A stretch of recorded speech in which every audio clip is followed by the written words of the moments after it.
Hello and welcome. I'm Saeed from StoryPlanet.net. Dive right into the essence of the most captivating books without reading them cover to cover. Whether you're on the go, at the gym, or just relaxing at home, we offer you a unique and enriching listening experience. Today, we are exploring the book, The Managerial Revolution, a creation by James Burnham. In The Managerial Revolution, 1941, James Burnham explores how a new ruling class of managers aimed to replace wealthy capitalists in the economy of the mid-20th century. Despite being written over 70 years ago, the book's themes and arguments remain relevant in contemporary society. Before we delve into these revelations, it's interesting to note that James Burnham, an American political theorist and philosopher, became a well-known public intellectual in his later years, making frequent contributions to publications like the National Review. With 6 key ideas to unveil, brace yourself for a deep dive into this captivating book. On StoryPlanet.net. To start, the text emphasizes the manager's perspective and the importance of understanding the benefits or advantages for them. The text discusses the rise of the managerial revolution, exploring changes in society and the economy as noted by James Burnham. It touches on capitalism's decline, the potential for communism to replace it, and the shifting power dynamics between ruling classes. The text highlights the importance of understanding capitalism, socialism, and social dominance mechanisms, emphasizing the ongoing relevance of these insights despite being published in 1941. It also mentions how Russian history can offer valuable lessons for the future and how the evolving role of managers is shaping society. Key idea number 1. Capitalist society has distinct defining characteristics.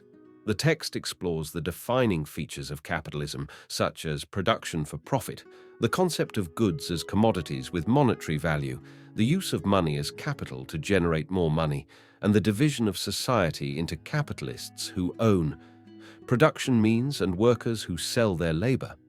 The author ponders on whether these aspects of capitalism will persist in the transitioning society. Key idea number 2. Uncertain future of capitalism due to lack of evidence supporting its continuation and significant signs suggesting otherwise. Amid the challenges of World War II and rising unemployment in capitalist societies, the author challenges the belief in capitalism's permanence.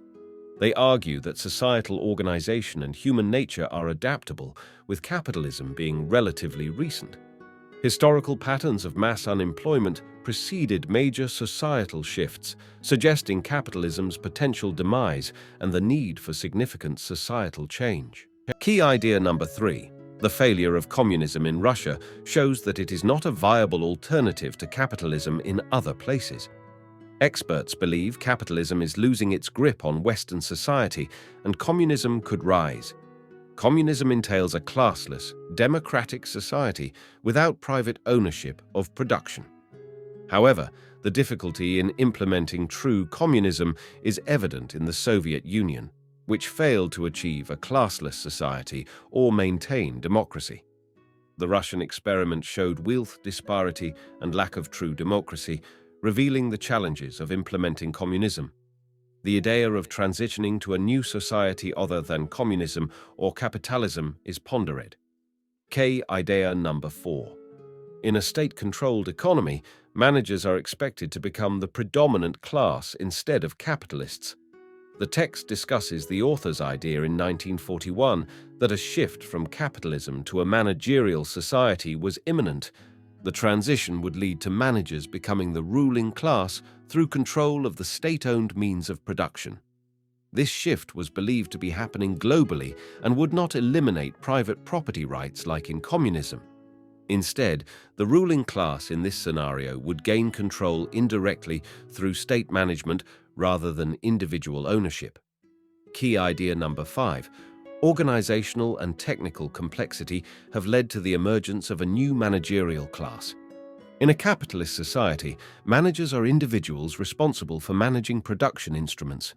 In the mid-20th century, the management of production shifted from capitalists to a new class of managers. This change was driven by the growth of large corporations and complex modern industries. Managers became crucial as companies expanded and ownership diversified, giving them significant power in decision-making. Key idea number 6. Governments gained control of key industries, leading to increased authority for managers. Managers were rising to power in both private enterprise and government sectors, becoming the new ruling class. Governments around the world were expanding their control over various industries, shifting them to state enterprises. This change led to a decrease in power and control for capitalists as the ruling class of managers gained dominance. The bureaucracy within the US government was growing significantly, with a large portion of the population reliant on government support. The managers within government agencies were seen as the emerging ruling class, with potential for absolute power as the state took over more industries. In conclusion, capitalism is declining due to factors like widespread unemployment. Communism is not the likely alternative. Instead, a managerial society may emerge, where the state controls industry and there's no private property. The ruling class will consist of managers, not owners. Further reading, Leviathan by Thomas Hobbes, which explores the relationship between society and rulers, advocating for a strong government to maintain peace and security. Thank you for listening to this summary.